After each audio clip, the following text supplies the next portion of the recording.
নবজাতকের জন্ডিস খুবই স্বাভাবিক একটি সমস্যা। বেশিরভাগ ক্ষেত্রেই এটি আসলে স্বাভাবিক। তবে কিছু ক্ষেত্রে চিকিৎসার প্রয়োজন হতে পারে।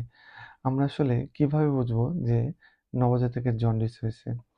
শিশুর শরীর হলুদ হয়ে যাওয়া, শিশুর চোখের সাদা অংশ হলুদ হয়ে যাওয়া, শিশু যদি একদমই বুকের দুধ না খায় এবং শিশু যদি নিস্তেজ হয়ে পড়ে। আমরা আসলে কখন চিকিৎসকের শরণাপন্ন হব?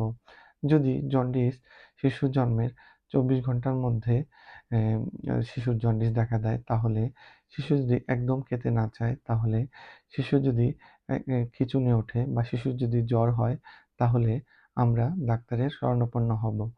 চিকিৎসা হিসেবে আমরা আসলে কি দিতে পারি জন্ডিসের জন্য?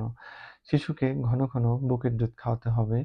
প্রয়োজন অনুযায়ী ডাক্তারের পরামর্শক্রমে বাচ্চার বিলিরুবিন টেস্ট করাতে লাগতে পারে। তারপর বাচ্চার ফটোথেরাপিও লাগতে পারে।